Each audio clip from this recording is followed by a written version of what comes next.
Stop phoning in your underwear, fellas. TommyJohn.com. Best pair you'll ever wear. It's free guarantee. Save 15% right now. TommyJohn.com/herd. TommyJohn.com/herd. I'm wearing it right now. Los Angeles, the home of winners, baby. So obnoxious. So we just do this all the time. And we see it all the time.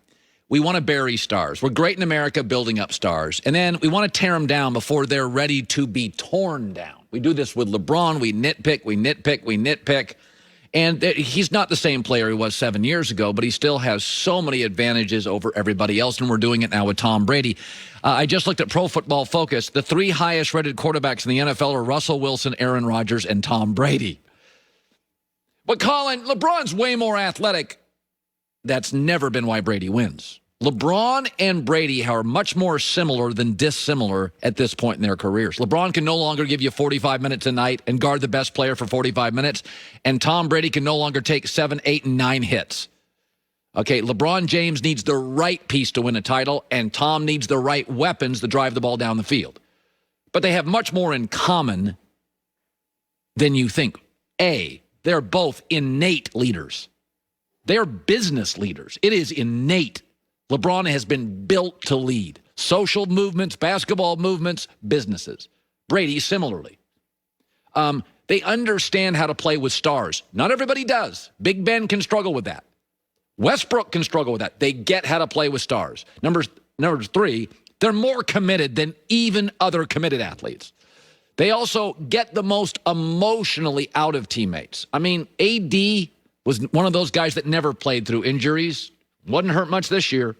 And finally, they see the game. They don't just play it. LeBron's not playing basketball. He's seeing it, coaching it, and playing it. LeBron moves west. And for years, we bragged about how great the West was in the NBA. And then LeBron moves out there, and a year and a half in, we're like, well, the West has a lot of good teams, but they don't have any great ones. Oh, LeBron's team's the best. And Brady moves to the NFC, and for years we talked about how deep the NFC is. And by week 7, we're like, yeah, Seattle and Green Bay are good teams, but Tampa Bay appears to be head and shoulders better. Oh, by the way, LeBron leaves teams, they disintegrate. They're not just bad, they disintegrate. Even the well-run teams like Miami. Brady leaves New England, a well-run organization. 7 games later, they're disintegrating. They're very similar. Ask yourself a question.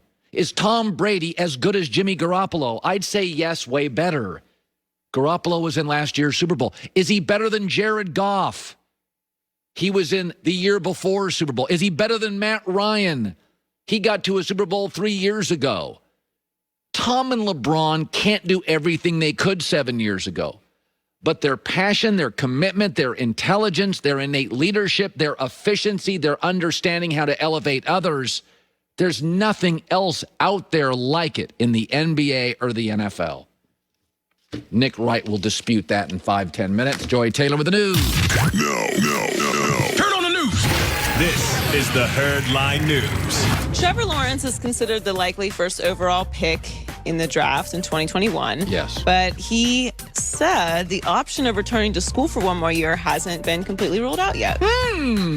We'll just have to see how things unfold. I think there's a lot of factors in that, but honestly, just really playing this year, putting everything I have into it, not really focusing on next year, whether, I leave or stay or whatever. Obviously, I have the option to do either one. Kind of my mindset's been that I'm going to move on, but who knows? There's a lot of things that could happen. Okay, sunshine. It sounds like a shot at the Jets to me. It is a shot at the Jets, and I'm not mad at it. The Jets have not done anything to earn any of our respect this year, and this year? How about this decade? Well, look, they've had some years, right, where they've had pops. You're right. 2010 wasn't a bad year. You do realize, though, you don't need New York anymore, especially in the NFL. You don't need New York, but I will say this. When I first heard this story or the rumblings of this, and I have no problem with Trevor Lawrence saying that. Nobody believes he's going back to school. That's right. And he's not. He's not, and he shouldn't. But he also should say that because he should keep teams on alert. Because even though we're saying with full confidence that he's not going to, the fact that he can is leverage that he should use. Look how good he is. He's amazing. The Jets have not earned that. The Jets have not earned that. Kansas City didn't win Super Bowls. But they earned Mahomes. They traded up to get him, and they were one overall in the draft. But they were capable. They were always capable. They were well-owned and smartly run. They just didn't have the guy. Like, you can be average, but when you're poorly run, you don't deserve Trevor Lawrence. You haven't earned Trevor Lawrence. If you're at the top of the draft, you've earned the number 1 overall pick. That's how the draft works. We don't love it because we don't necessarily want to reward terrible teams with the best talent that's coming out of college, but that's how the draft works because you, in theory, want to make those teams better. If there was a draft in our business, should we have to go to a crappy network? We have earned the right to pick and choose where we go. No, but we're in a different business, which is all the more reason why I'm very pro player. I'm very pro leverage, but this situation does give me a bit of pause because it's going to add an incredible amount of pressure onto what is already very high expectations. If you look at the draft order right now, the Jets obviously have the number 1 overall pick. It's done. It's over. They're the number 1. It's done. But they do have Sam Darnold, and we are all operating as if they're just going to move off Sam Darnold with whoever they bring in as a new head coach, and they might not. I think they'd take Trevor Lawrence. I think they do. I think they would want to as well. But if they are comfortable sticking with Sam Darnold and they trade out of that spot. You can get the Colts would give you a lot for Sam Darnold. They'd give you picks. How many? Well, do you need? Sam Darnold. What are you taking for? What are you taking for? What are you going to get for Sam Darnold? 2 second-round pick and a starter, a defensive starter and a second-round pick.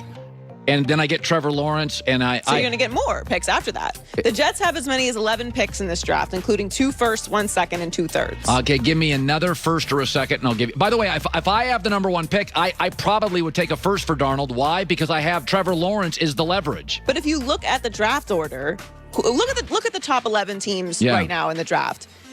What teams need a quarterback? You have the Jaguars, Washington. That's it. That's it. Because Atlanta, Matt Ryan's too expensive for the next 2 years. The Giants, we think, are going to stick with Daniel Jones. I think they will. Dolphins have Tua. Vikings have Kirk Cousins. They may not do it. Obviously, the Bengals have Burrow. Right. Cowboys have Dak. Chargers have Justin Herbert.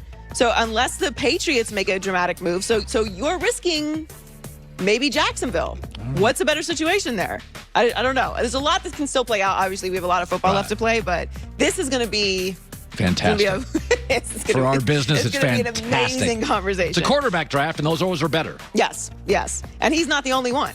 So the 6-0 Steelers face another tough test this weekend in the Ravens, and Mike Tomlin says the defense is going to have to be at their best facing the strong Ravens rush game to remain undefeated.